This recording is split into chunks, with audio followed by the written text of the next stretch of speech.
Hey guys, Andrew coming at you. This one's going to be a really quick one because I have to get going here. But I want to talk about something that I've learned that I wish I would have done when I was younger, and it's more of a goal this year. And that is reading. I really do believe that leaders are readers, and I read more books last year than I did the year before, and every year I'm reading a little bit more.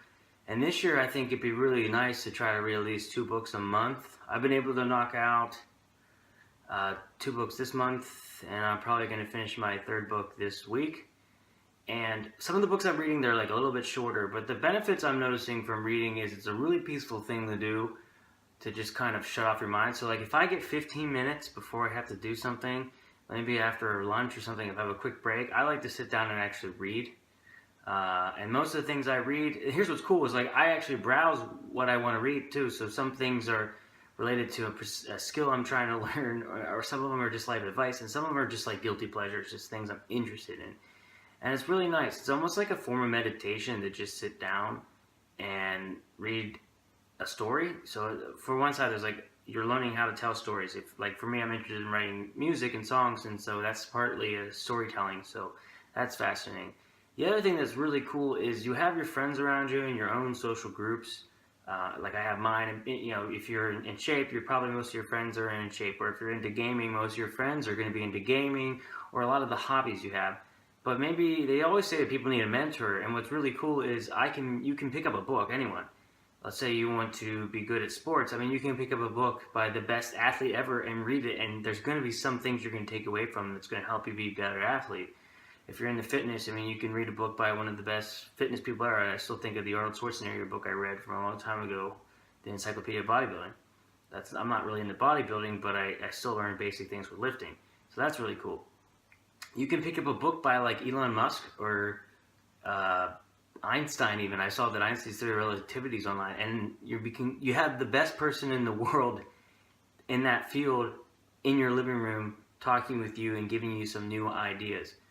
There's no doubt in my mind that I think that the more you read, if you read your whole lifetime, that's going to pay dividends back. I'm reading a book on stock market, and it's not that I want to go out and play tons of stocks and stuff right now. That's not the deal. It's just that I want to learn how it works and better educate myself. So when I have more money to make those financial decisions, I'm better prepared, and that's really cool. So I haven't regretted reading more, and the more I'm starting to read, I'm getting in the habit of picking up a book and reading. And the cool thing is I read mostly on my smartphone because I can take it anywhere. I'm not trying to have the debate on what's better. Paperback is obviously best, I think. But I live in Sweden, so it's sometimes hard to maybe find the book I want to read right then and there. So it's cool to do that. And also I think it's fun. I browse to see what books I would want to add. And I just put them on my list, and then I go to my wish list and I try to pick a completely different topic for the next book that I'm going to read to kind of give myself some variety. And I think it's fantastic.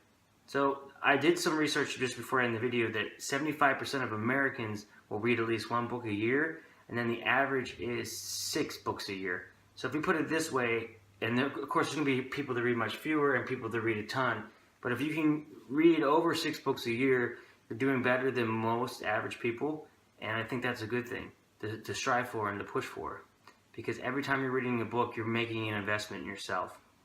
So think about it like this. If you're into the gym and exercising, that's great. That's an investment in yourself. If you're saving money, that's an investment in yourself. And also, learning is an investment in yourself. We should never stop learning. We should never stop experimenting.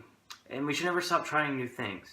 And so every time you pick up a book and read, you're making that investment in yourself, and you're loving yourself enough to expand your mind to other ideas. Not every book I read is something that I agree with. Sometimes I might read a book with a different political opinion than me, or I might read a book with a completely different idea that's just completely off the wall, because I want to expose myself to as many ideas as possible, because I want to be an enlightened human being on this earth, and I want to see things in certain ways. So that's my feeling on reading, and that's why I think it's definitely beneficial. I hope you liked this video, and I'll see you in the next one. Take care.